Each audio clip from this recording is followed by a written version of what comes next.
Okay, so this is initial preliminary design. It is a long, thin, contemporary house.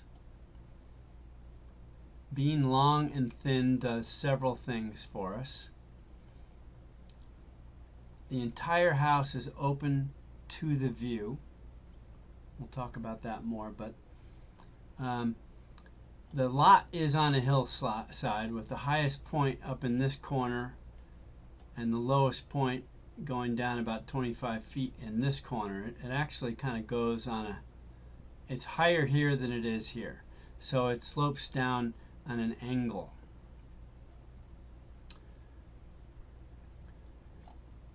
There are lots of sort of preliminary things going on here, like windows and doors. So for example, this first door here is a standard 80-inch by 8 foot wide, which is quite wide for a sliding door. 6 feet by 80 inches would be more typical. But that's just to show you a typical size. There are a lot of advantages to having a typical size. Less expensive. They work better because as they get bigger, they're harder to control.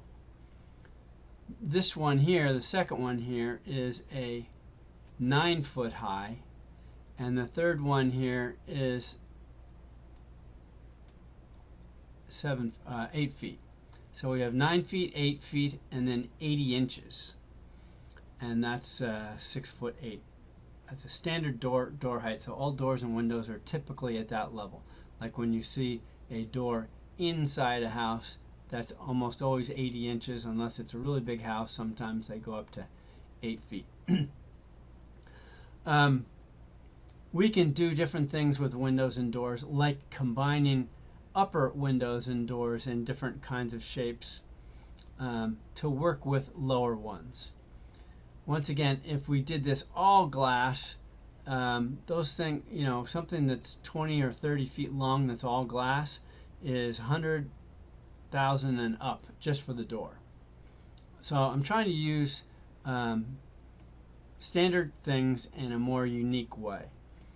Windows, we can stack windows up in various different ways, but we'll get into that more too.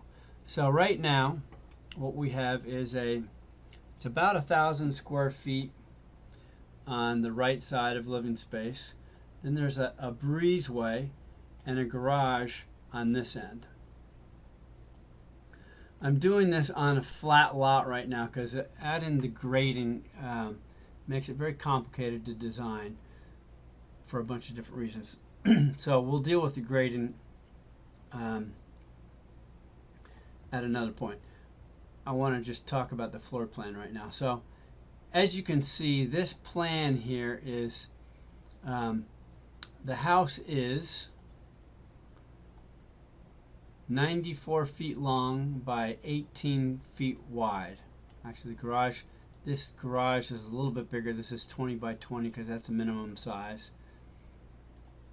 But this size of the house here is 18 feet wide. If we look at the plot plan, you can see these are our setback lines here. 5 feet or 15 feet. I think it's 5 feet along this side and 20 feet along this side.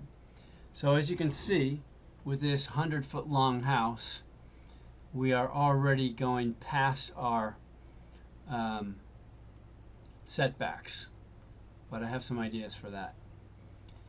Something else to consider is to get into this garage, we're probably going to need some turnaround space, and we're also going to have to lose some elevation coming from the road, which I think is at 505 feet to around here, which is about 10 or 15 feet lower. We have to be careful on how steep this road is and that we have enough access and turnaround ability to get in and out of the garage for code.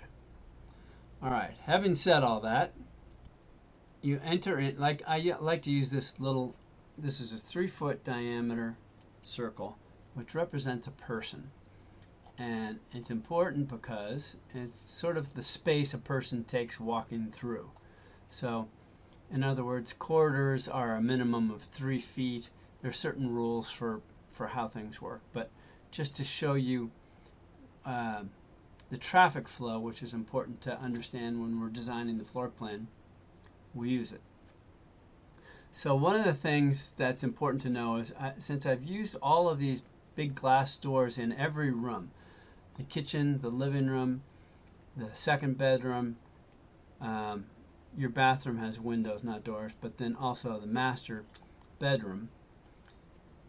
What happens is you create a traffic area or traffic lane where you can't put furniture in front of a door, right?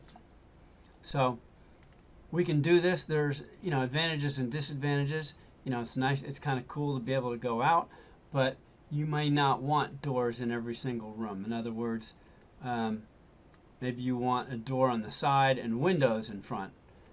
I understand you want a lot of glass, but there are advantages to having areas without glass as well. Anyway, master bedroom, there's a closet back here.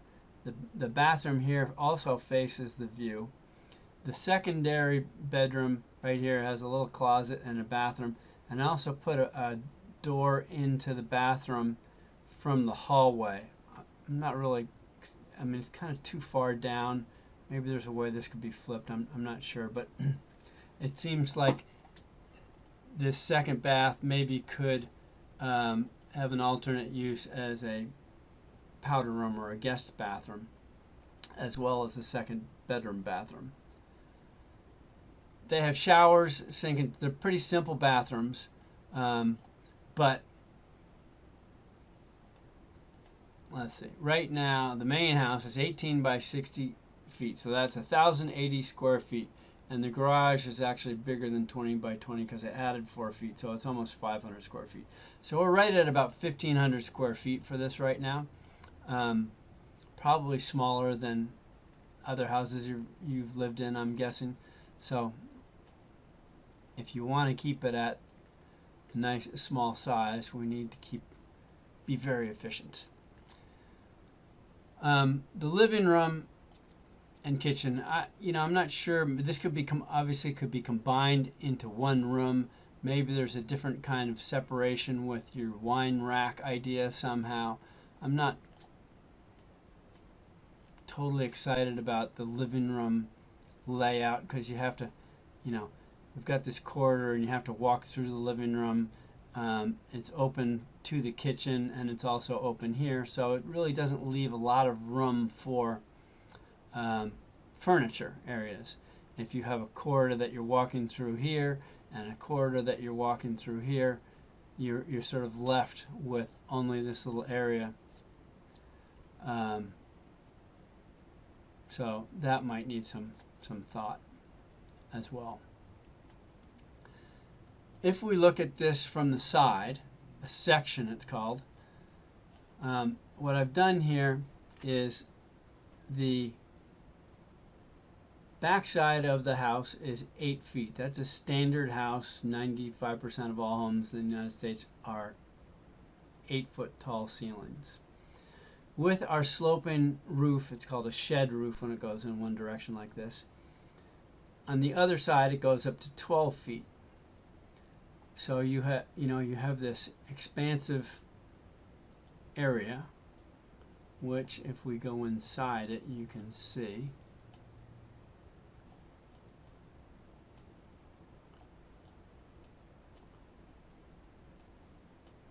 A little hard to do it this way, but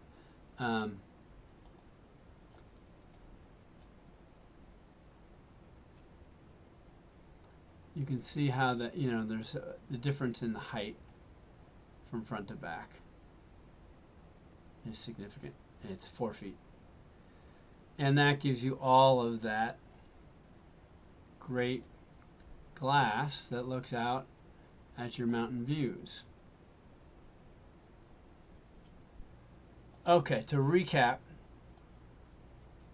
we have a long, thin building. We're going to talk about the issues of grading because we'll need to come in from the high point here on the driveway and come down to a grade that works so we can get into the garage. I'm going to talk more about that in another video, but once we get the grading done, it's a fairly simple building to construct. It's rectilinear, obviously, and it's not complicated in terms of the structure. I like to think it's simple but elegant. Every room faces the view. You could have a huge deck. I'm not sure you want to have entirely this huge. Maybe it has a separation between the garage area and the house area.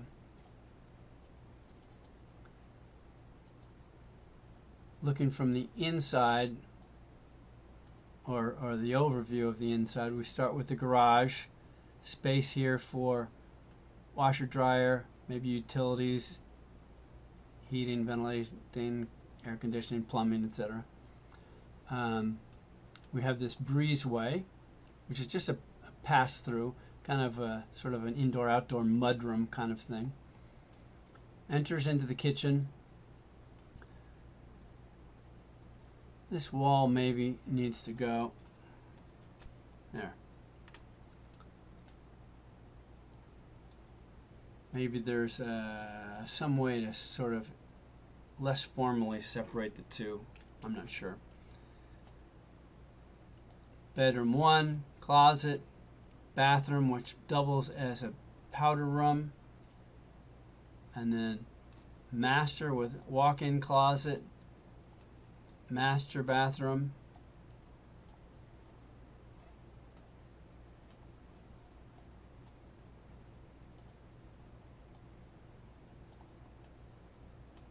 there we go.